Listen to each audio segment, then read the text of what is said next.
I still remember that exact rainy November morning in 2024, as if the ache in my chest is still lingering there, quiet but constant. It was one of those heavy gray drizzles that New York sometimes wraps around you like a cold blanket, making the towering buildings feel closer, the streets feel smaller, almost intimate in their melancholy. I was completely alone in my modest Upper East Side apartment, the kind of place I'd clawed my way into month after month with overtime shifts and careful budgeting. No fancy lobby, no panoramic views of the park, just a cozy one-bedroom with peeling paint in the corners, a secondhand couch that had absorbed years of my worries, the low hum of an aging radiator, and rain drumming steadily against the single-pane windows like it was trying to tell me something important. That morning I found an old manila envelope on my kitchen table. It had arrived the day before, postmarked from a small law firm in San Francisco. The return address felt strangely formal, distant. My hands shook as I picked it up, the paper already slightly wrinkled from the journey across the country. I sat down on the couch, the cushion sinking under me like it always did, and slowly tore the flap open. My untouched mug of coffee sat cooling beside me, steam long gone. Inside was a single sheet of letterhead. One line jumped out immediately, stopping my breath. Inheritance dispute notification. Estate of Harold Thompson. My grandfather, Harold. The man who had quietly built a solid real estate portfolio in Silicon Valley, while our family bounced between Brooklyn walk-ups, and later a mid-tier Chelsea condo. He was never flashy, never loud, just steady, thoughtful. The kind of person who believed in planning ahead. I had flown out to California myself 2 years earlier for the formal will reading. I still remember sitting in that bright, modern conference room, sunlight streaming through floor-to-ceiling windows, the iconic Golden Gate Bridge framed perfectly in the background like a postcard. The attorney read the terms clearly, equal shares divided among the grandchildren. My portion was estimated at around $500,000. It wasn't a fortune by New York standards, but to me it represented breathing room, security, a down payment on a real home, maybe even the space to finally think about a future that didn't revolve around everyone else's needs. That money never appeared in my account. When I asked Mom, Patricia, she gave me the same soft, reassuring explanation she always used. Taxes took a big bite, darling. Legal fees, probate delays, all the usual complications. I nodded. I trusted her. She was my mother, the woman who had held our little family together after Dad disappeared when I was 12, leaving us in a drafty Brooklyn brownstone with unpaid bills and broken promises. She had taught me that love meant sacrifice, that family came first, always. I believed it so deeply I made it my entire identity. But that rainy morning, something inside me shifted. The envelope felt heavier than paper should. The rain outside seemed louder, more insistent. Here's exactly how that moment felt. Sitting curled on the couch, city blurred through rain-streaked glass, heart pounding as the first real cracks appeared in the life I'd built. I couldn't ignore it anymore, so I started looking deeper, quietly, methodically. After long days analyzing financial reports for clients who never had to worry about their own bank balances, I came home to my dim apartment, brewed strong coffee, and opened my laptop in the dark. I cross-referenced public records, pulled California probate filings, traced account numbers. Then I remembered the cardboard box Mom had accidentally left at my place months earlier during one of her unannounced visits. She'd promised to collect it. She never did. Inside were the documents that changed everything. Detailed bank statements showing transfers I'd never authorized. Wire instructions routing funds directly from the estate account. A notarized amendment to the will bearing a signature that looked exactly like mine, but I had never signed it. My full name, my social security number, even the little loop I make on my capital E, perfectly forged. The money, every cent of my share, had been diverted into joint accounts linked to Patricia and Alex. More than $500,000. Vanished into spa weekends at upscale Catskills resorts for Mom. High-end watches purchased on Fifth Avenue shopping sprees for Alex. Seed money for his ambitious but short-lived pop-up art gallery in the trendy meatpacking district, a venture that closed after 3 months amid vague mentions of creative differences and mounting debts. All of it funded by the inheritance I was supposed to receive. All of it taken from the safety net I'd never even allowed myself to fully dream about. The realization didn't explode like in movies. It settled slowly, like cold water seeping into every corner of my body. First came the numbness, then a deep, aching hollow in my chest that made it hard to breathe, because this wasn't simply about stolen money. It was every unspoken yes I'd given when my heart screamed, no. Every Thanksgiving I'd spent hours in our cramped Chelsea kitchen preparing turkey and sides while they sat laughing about Alex's latest big break. Every time I turned down trips, dates, promotions, rest, because there was always another bill, another dream. Another crisis that needed my help.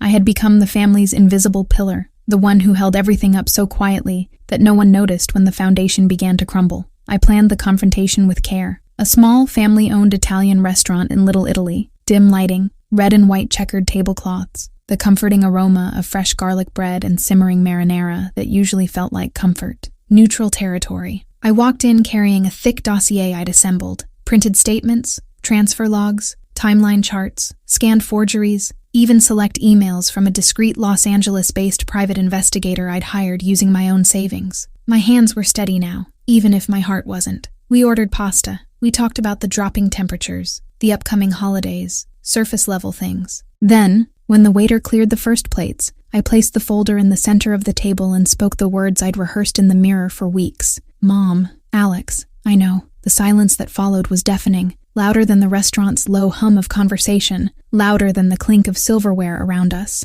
Mom's fork hovered mid-air. Alex finally lifted his eyes from his phone, surprise flashing across his face like he'd been caught in a spotlight. I kept my voice calm, even though it trembled at the edges. I walked them through every piece of evidence. The forged signatures, the unauthorized transfers, the incriminating text message Alex had sent Mom. Don't worry, she won't notice. She's too busy playing the hero anyway. Mom's tears started immediately. Soft, familiar tears I'd dried countless times before. Emily, sweetheart, I was so scared. After your father abandoned us in that Brooklyn apartment with nothing, the gambling debts from those weekends in Atlantic City, your grandfather cut me off completely. I panicked. I didn't know any other way to keep us afloat. Alex looked pale, almost ill. His voice cracked when he finally spoke. I really thought it was just temporary. Mom kept saying we'd pay you back as soon as my theater project took off. I never imagined it would hurt you this deeply. Those words cut the deepest, because it revealed the truth I'd avoided for years. This wasn't random greed. It was a generational pattern. Mom had learned survival through manipulation from her own painful childhood, and she had unconsciously passed that lesson to Alex, teaching him to view me not as an equal, not as a sister, but as the endless provider, the sacrifice, the one who was always supposed to give, never to ask. I didn't raise my voice. I didn't throw anything. I didn't create a scene for the other diners to gossip about. I simply looked at them across the candlelit table and said, with quiet finality, I love you both. I always have, but this has to end now. I stood up, placed enough cash on the table to cover my share of the meal, walked out into the sharp November night air on Mulberry Street. The scent of garlic and tomatoes lingered on my coat like a fading memory. And for the first time in 35 years, I allowed myself to cry. Not for them, but for the younger version of me who had given so much and received so little in return.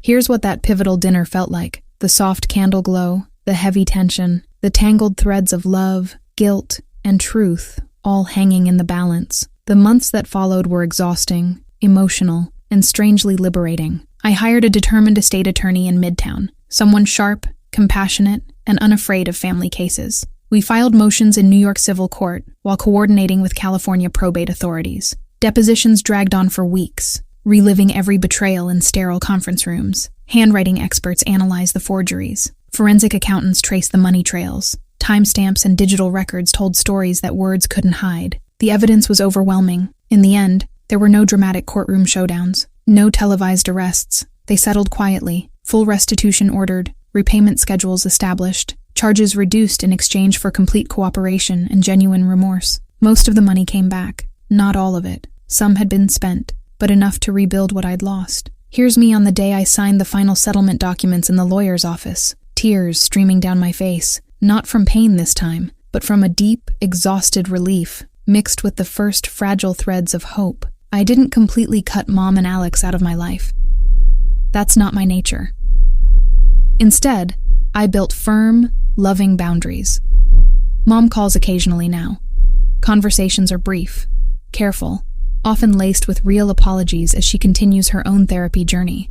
She lives in a modest assisted living facility in Staten Island these days, on probation, working through the patterns she inherited and passed on. Alex has a stable job in event planning out in Queens. He pays his own rent, his own bills. We meet sometimes for coffee in Central Park. Awkward at first, but slowly warming. It's not the close family I once dreamed of. It's something more honest, something healing in its own slow way. But the part of this story that truly transformed me that gave my deepest pain real purpose, I took the recovered funds, combined with the savings I'd begun rebuilding, and founded the Thompson Family Resilience Foundation. It started tiny, a shared office space near Union Square, a basic website, a small team of volunteers who understood exactly what I'd been through. Today we operate workshops in community centers across all 5 boroughs: Brooklyn, Queens, the Bronx, Staten Island, Manhattan. We provide free legal referrals, financial literacy training, counseling sessions, and emergency grants for survivors of family financial abuse. Every week, people walk through our doors: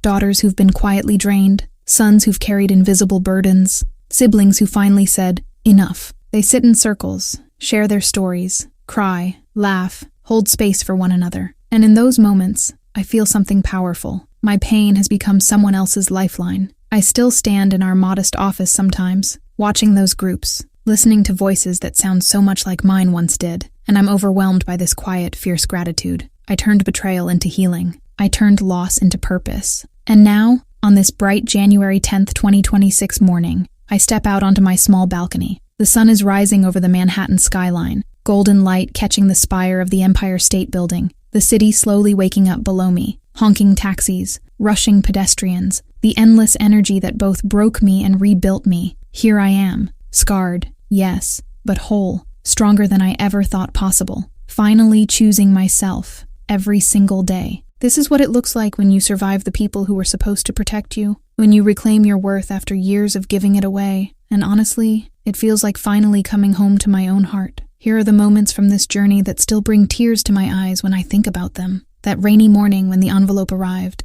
and the truth could no longer be ignored. The candlelit dinner in Little Italy, where love, pain, and honesty finally collided. The quiet day in the lawyer's office when I signed the papers and walked out feeling lighter than I had in decades. The support circles at the foundation, where strangers become family, where healing happens one shared story at a time. And this view right now, on this crisp January morning in 2026, the city stretching out before me, alive and full of possibility. Proof that I survived, that I'm still here, that I am enough. If this story resonated with you, if you've ever felt like the one who always gives, the one who carries everyone else's dreams while yours gather dust, please consider hitting that subscribe button. Not for the numbers, but because every time someone new joins, it means one more person out there might hear a story like this and realize they're not alone. We can keep lifting each other up, sharing the hard truths, and finding our way back to ourselves, one honest conversation at a time. Thank you for sitting with me through this. It means more than you know. And yes, it really does feel like freedom.